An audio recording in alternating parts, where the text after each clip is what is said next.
I'm changing my intake right now because I have a tune for it, and the tune I need bigger injectors. So I have right here a BK2 intake to fit bigger injectors, and then I have the BK2 injectors right here too, and then I got my ECU too here. So I've done this probably like 4 or 5 times on this car because it used to run like shit. So then I finally got it running good last week after 2 years of it not running good due to fuel issues because I had bigger injectors with no tune. So then I drove it to Toronto. 1-second video. Oh, it's gone. No coolant leak. No. It's not that worse though.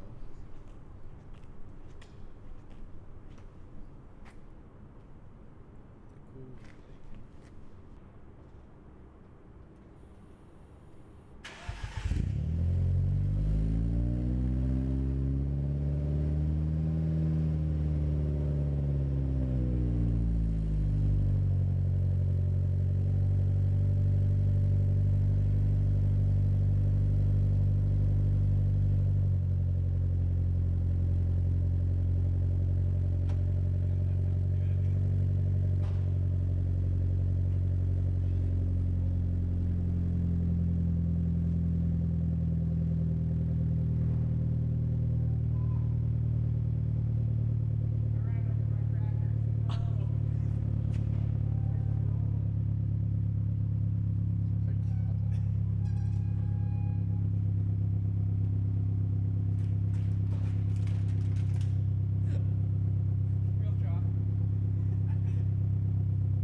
I'm following the exit. Oh, that's pedestrian exit. Oh, cock. I can back up.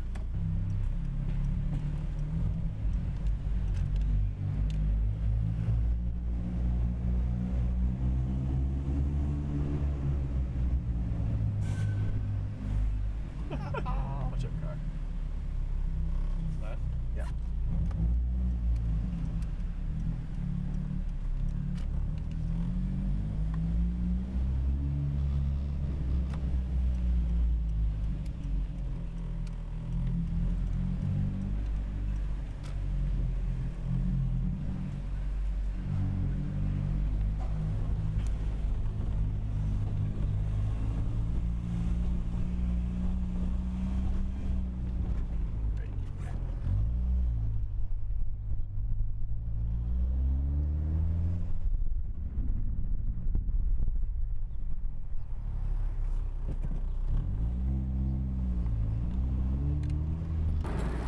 Okay, so it's raining now, and my wipers kind of have to hold this thing to make it work. So I don't know how much I'm going to be able to film, because like as you can see, I can't see. I have about 3.5 hours left on the drive. The car is not overheating after seeing coolant under it. I think the people at the Starbucks is kind of stupid. This one here. This is good. Just a like egg sandwich on an English muffin or croissant thing. I asked for a chocolate chip cookie. They gave me this. That's not a cookie. Disappointed. This is good though. This makes up for the non-cookie cookie. Silly. Out any test drive and it made it there and back fine, so I decided might as well take it apart and make it run like shit again. So yeah, hopefully the ECU fixes that. So right now, in the middle of taking the intake off, you kinda could see the alternator here. You could move it out of the way and then get your hand under the intake to get the support bolts easier, instead of having to take like the charge pipe off. I also have a bigger intercooler on this thing and a bigger rad, Mishimoto rad, thick boy. and then a huge ISR intercooler. And it also has over here a bigger turbo that I don't know what size it is exact. Website I bought it off of said it's a 68 mil, but there's no way it is. But it's a Kinuwaga turbo. But yeah, so basically changing this, and then I have a new bumper for it. Here's the old one. It's all cracked. I hit a rabbit, so it's all cracked down there, like in the middle too. So I have a new one of those to put on it. And yeah, so then also gonna switch. I have one stock on and then 3 of these black rims. I'm gonna change the other side to a stock rim. And there's a car meet tomorrow, the first one of the year. So I want to try to take the car and make it be fast and fun to drive.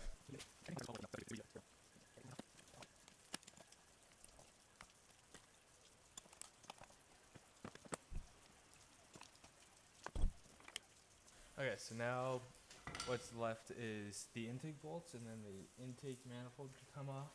We could throw the BK2 one back on and start putting it back together.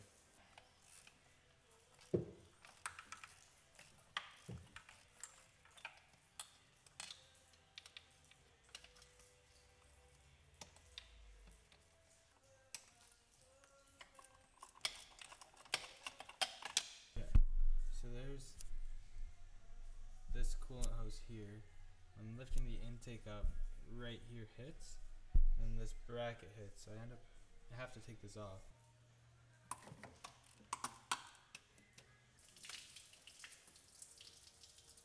That's the sound of me losing money.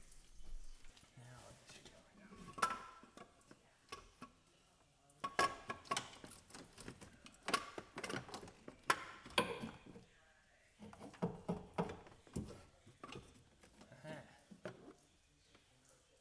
Intake manifold off.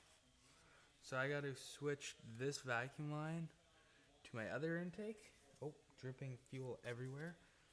Then switch throttle bodies. Start reinstalling. At 6:25, so that took 35 minutes, maybe 40. That's pretty good. That's the fastest I've ever done it. I've done this 4 times before. Okay, so let's get it. Switch the intake, switch the injectors, put the ECU in, and it still wouldn't start.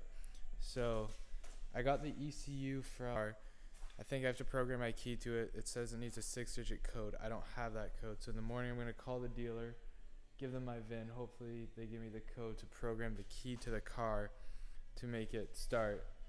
And then put the new bumper on, switch the spark plugs, switch the tire tomorrow, and hopefully make it to the meet on Friday, tomorrow night.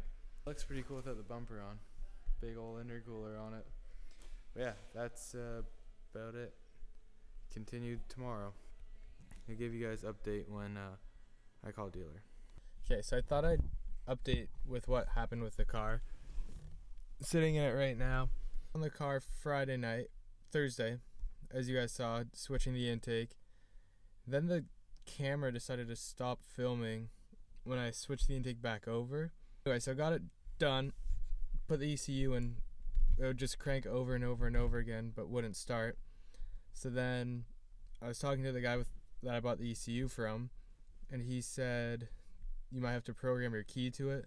So I tried to program the key, wouldn't work, needed to call the dealer for a pin, couldn't get the pin.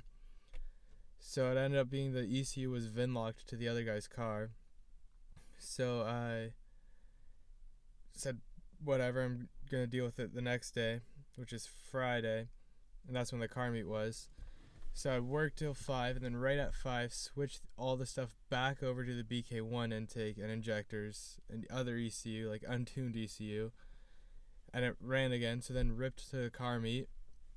Got there with one of my friends who has that yellow Protege you guys will see quickly.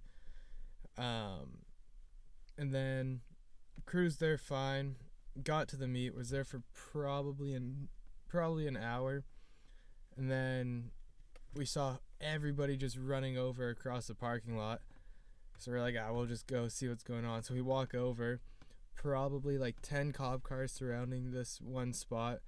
Some guy got stabbed for kicking somebody's taillight or something. So that was that. Meet got shut down really fast. It was crazy. A bunch of cool cars. Didn't end up filming much because it was just hectic and meeting up with everybody I haven't seen since last year. But yeah, that's pretty much all that happened. Car keeps cutting boost now and bogging out with the BK1, so something's going on.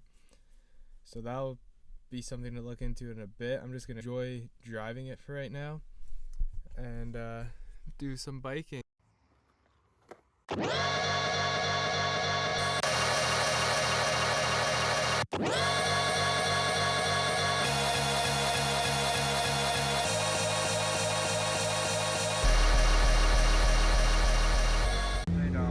Oh, okay. Why not?